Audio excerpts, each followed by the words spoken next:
Is it possible to start your bourbon collection and get 5 bourbons for under $100 that are quality bourbons? Let's answer that. So a few of you have asked in the past, what could I do for a video to give you guys some content for a bar starter, a bourbon bar starter? And given the parameters of giving so much money to start with.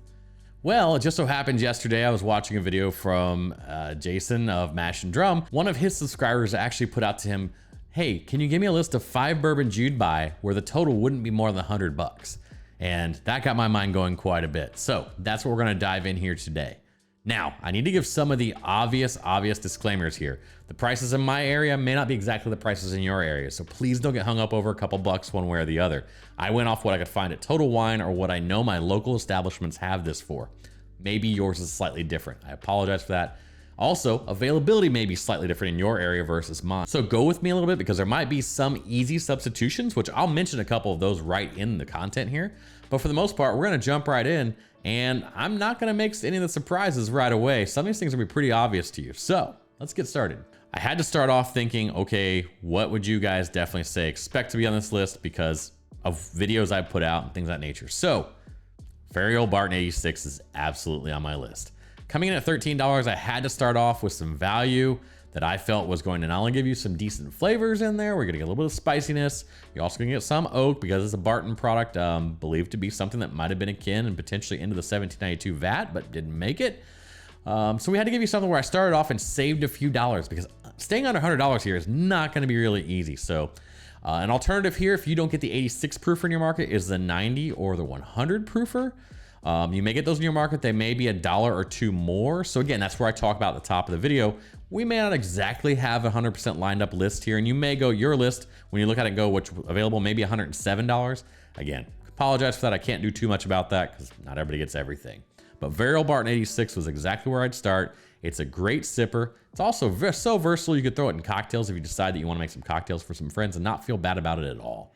Let's stay with the predictable, and then for 3, 4, and 5, I'm a little less predictable. Of course, this is gonna be Wild Turkey 101. And for me, Wild Turkey 101 actually is an excellent value. It also steps you up in some proof and some age that's gonna be really hard to do in this range of keeping things 5 bottles under $100. And at $22 in my area, I don't know what it is in your area. I know like some others are $24, $25. So again, don't shoot the messenger here, but I can get it for $22 right now at Total Wine. I know for a fact this has to be on a ton of people's lists. And some people may even say, you know what, I'm a little adventurous, I want some rye. So if you want to sub in a rye here for about the same cost, the Wild Turkey 101 rye would be an excellent substitute. It's gonna give you a lot of that spiciness, a little bit of that funky turkey oak occasionally you get, as well as some citrus, and it's just an addition to anyone's starting bar I'd recommend you have. And if it turns out that's just still a little bit too out of your proof range because maybe you're starting to kind of expand your palate a little bit beyond some of the bottom shelf items or the tame small batch items, put a drop or 2 of water in there, let it open up. No harm in that whatsoever. Here's where we start to turn the corner a little bit because I haven't talked about some of these products as much in the past in some of my videos, and I hope you guys start to appreciate this because they are things that I thoroughly enjoy. I just don't bring up because they kind of fall a bit behind. But when you're in the constraints of this budget and you only have $100, which right now we're tracking pretty good. We're only at $35 through 2 picks. So we've got a few extra bucks to throw around here. This next one is actually one that I'm going to take, and it'll be the highest proof that I actually offer in the list. There is an alternative off of it if you don't want to go that high a proof, and it's Old Grandad 114.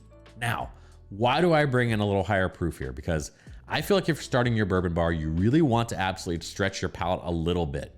And unfortunately, I don't have a lot of options in this range that take me well up over 100 proof that are cheap enough. Just the honest truth of it.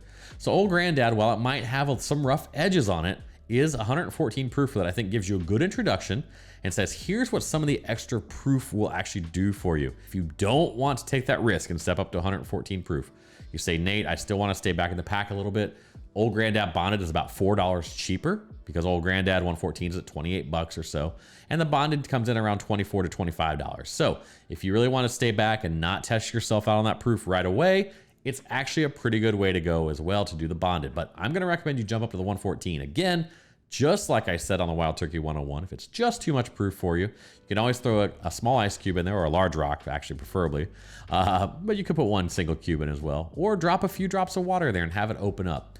again, the whole idea here is if you're going to expand your bourbon bar and try to understand how can I get more experiences out of this, I want you to kind of stretch that palate out a little bit.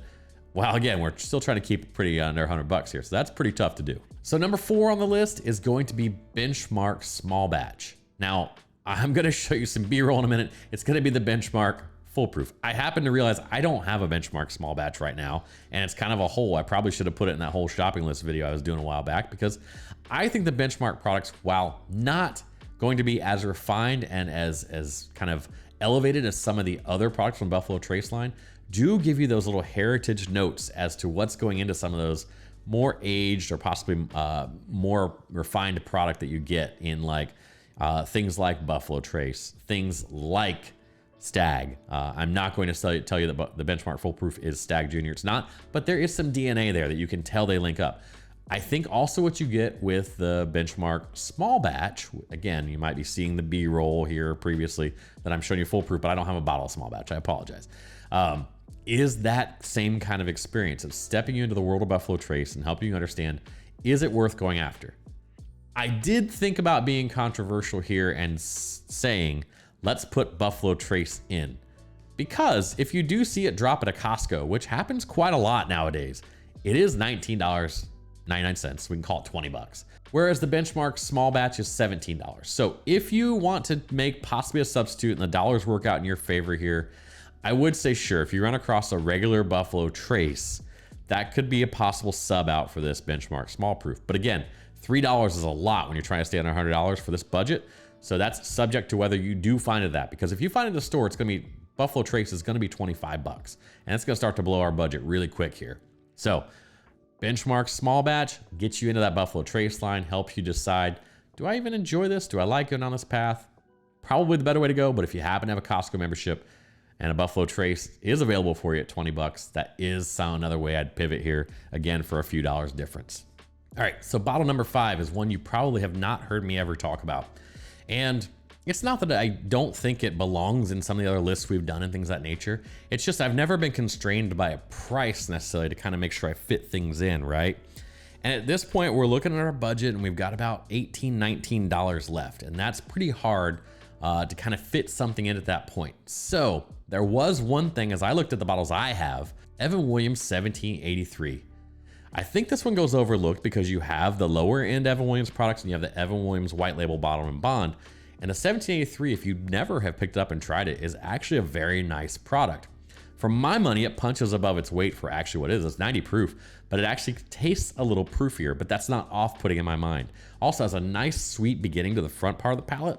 So I do feel like this is a nice balanced product that gets you in and can really start to help you open up and understand what you might like in bourbons as you start to move along and build your bourbon collection or bar out. Also, I want to make sure I represented as many distillers as possible. So this is nice because I'm touching on Heaven Hill here. So whereas of course we have Buffalo Trace, Turkey, Barton, Old Grandad, throwing in Heaven Hill doesn't hurt either to help you get kind of all the profiles and pull that apart and understand. So by my math, I've done all of this and I've kept us at $98. Of course, that's prior to tax. So again, that's another caveat that's hard to work this in, but face value of the bottles that I can get here in Palmetto, Florida, which is near Sarasota, Bradenton, St. Pete, is $98 on those bottles. And I think if you were to start there, you would actually have the makings of at least being able to then determine where else might you want to invest your dollars to put other bottles in if you're going above this kind of price range that we're limited to when we put together this for 100 bucks. Honestly, I would tell you that if this was where you were starting and you told me, hey, I just got into it, I was drinking Jack before, I was in a gym guy, and I was trying to spread my wings, I would look at you and say, I think you've got a nice spread here. You're going to find out what you do like out of this group, and you're going to find out what you don't like out of this group. And that's very important because we always only focus sometimes on what we do like, right? And that's great, we should. But knowing, hey, that OGD, I wasn't ready for the 114 proof, so I'm gonna stay down low, or I'm gonna make sure I drop some water and dilute some of my higher proof things if I get to try them at friends' houses, things like that, et cetera, et cetera. You're gonna know that, and that's what's important to me, and the reason why I do kind of insist on something like an OGD 114 being in here, whereas if you're trying to stretch your wings and get out there and get even up to 100 proofs, because normally you're staying in the low 80s or early 90s, low 90s proofs, I do insist that you have something. So this was a super challenging video. I think in a few months, I'll revisit this and maybe talk at a higher price point. But I really did like trying to shove all this into $100 and say, where would you start your bar? Or what would 5 bottles you'd be happy with potentially, or whatever might fit for you on this video. Because I came in with the intent of doing 5 bottles under 100 as a bar starter, but it could just be something where you're like, wow, what if I need to fill my bar? I have gaps on kind of the lower to middle end product in my bar. That could be another way you look at this. So I hope you enjoy this content, guys. There is also gonna be some other content flashing up here. If you'd like to link and watch one of those, I'd greatly appreciate it. YouTube loves it when you do that, so do I. And until next time, cheers.